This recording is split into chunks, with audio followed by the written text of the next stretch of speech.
And we'll start with PreStarter. And so PreStarter would be the cup there that's aptly labeled. Well done, Amanda. PreStarter there on the cup in front of you. It is that micro pellet. It's a 332nd mini pellet. That feed is manufactured solely at our Lewisburg manufacturing facility over in Ohio. That is not done externally anywhere. That is solely manufactured there. So we keep really tight formulations on that product. Obviously, the main reason that we would want to be feeding a PreStarter is to offer a smooth transition from sow's milk to pellets to ultimately be able to feed a starter pellet in the next phase. And so kind of having that gap to fill when baby pigs are very vulnerable, we want to make sure that we're giving them as much nutrition as we possibly can. It is the most nutritionally dense product that we have in our lineup, and I know that you know that when you go to purchase it, and it's not cheap. And I will tell you that feeding a cheap PreStarter would not be a good result for you or your baby pigs. You want the highest quality ingredients. You want blood plasma. You want whey. You want meal. You want all these high quality ingredients to make sure that those baby pigs are getting off there to a great start. 25% protein, 6 fat, 5 fiber, 1.7 lysine. So if you're used to looking at tags, I mean, you'll see that lysine number obviously significantly higher than what you'd find in most of your base feeds on down the line. So Brandon, if you kind of want to talk more again about medication and also when we're using PreStarter and when we're starting it too. Yeah, I think it's interesting, and Nathan alluded to the point that we weren't going to make you eat pig feed, and honestly, if you look at our digestive system in relation to a pig, we're very similar. So pigs, poultry, and people, we all have the same digestive system. We all tend to a monogastric, and we all need some of the same things. And so as we look through there, although maybe it wouldn't be the most appetizing, I think we'd probably still survive. But if we look at PreStarter, the thing that makes it very unique in our space, and I tell people this all the time, if you look at the science behind everything, it doesn't matter how old you wean pigs at. It doesn't matter whether they're 15 days old or they're 28 days old. All pigs are coming off of a 100% lactose-based diet, nursing milk. That's what they're getting. And so every time that we make a change, you still have to transition the gut. And you still have to change over the enzymes in the gut. So there's a transitionary period every time we make a shift or a change. Now, monogastrics, just like us, we can handle that change way easier than a calf can or anything like that as we look at animals with multiple stomachs. But we still need to get the gut transition from an enzyme standpoint. So I always recommend, no matter whether you're weaning young or old, we need to run some PreStarter through. I know that a lot of times people will get sticker shock when they look at a price of PreStarter and they say, I'm just going to skip it. It's a bad idea. It's a terrible idea to just skip it. And I would say, especially in this business, if your game is to sell baby pigs early as you can, for as much money as you can, which is kind of the name of the game in this business today, you're trying to generate as many dollars off of those animals as you can at a lighter weight and not have them on feed near as long. They need to have a good start. And so getting their gut transition ideally onto PreStarter. Again, if you're going to wean at an earlier date, I would tell you my typical weaning age at my place is anywhere between 19 days and about 24. Honestly, I would say, just on average. And I typically would always tell people that we feed roughly 3/4 of a bag of PreStarter per litter. On average is about where we are. And I tell people on average they probably need to guess between a half a bag and a bag per litter of 10 pigs, as on average 10 pigs. Now, if I was going to wean it at 16, 17, 18 days, as a whole, that was my baseline, I would be feeding a bag of PreStarter per litter. I would not cheat down to a half a bag or 3/4. I would feed a whole bag per 10 pigs. If I'm going to be weaning at 28 days, I might feed a half a bag on some of those pigs, but I'm not going to skip it entirely.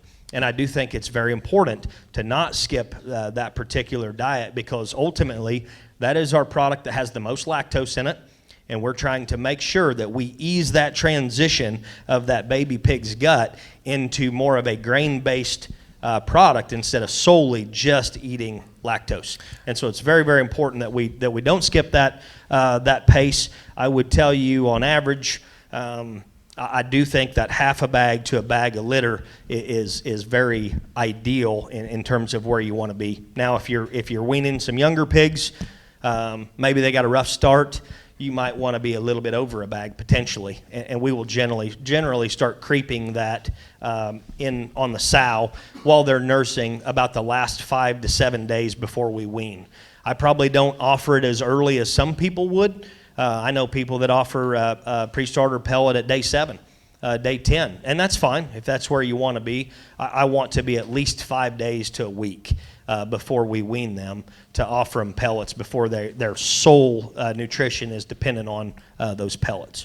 So once Brandon's obviously one of the most successful show pig breeders in the country. So once you're weaning those pigs, right? Let's say they've been on pre-starter for 5 days. Okay, so you're going to wean. How much longer then from a time? Are you basing it solely on the amount that you fed them, or are you looking at that from a timeline standpoint more so than a volume standpoint? Yeah, I think that's great because, like anything, I think your eyes are going to tell you a whole bunch.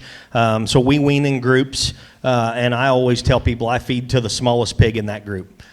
So if we have an age gap in that wean group that may be 5 days, I'm going to feed to the younger pig. I'm going to feed to the smaller pig because I want to make sure they get the best start. So in that instance, I would tell you on average we're going to be on pre-starter about 4 to 5 days post-weaning, and in a rare case we might be a week. But in general, it's going to be a 4 to 5 day time frame is where we're going to be. So how do you know then visually that they are ready to go from pre-starter to starter? Just intake, appetite, consumption, and those things will be the biggest thing that we're going to identify. And I would tell you that, as you alluded to earlier, that diet is extremely, extremely dense. And I have seen in those areas, not on the smaller pig, but on the bigger pig, if their consumption goes up and almost doubles overnight, they might get just a little bit loose. And so that's a real big identifying factor.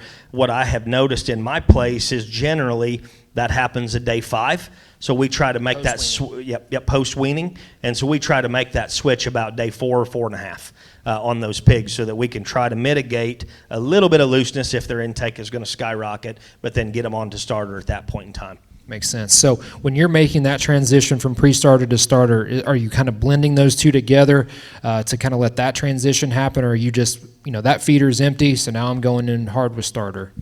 A lot of times there'll be a little bit left in, and then we'll put on top, and so it'll kind of navigate through a little bit.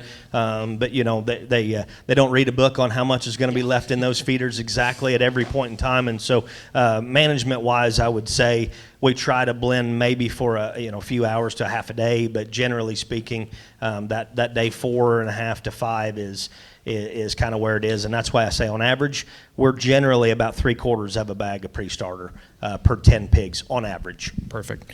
One thing I do want to touch on too, Brandon, would be medication options that come in pre-starter, and maybe talk just real briefly what the differences are maybe between CTC Denagard or Mecadox.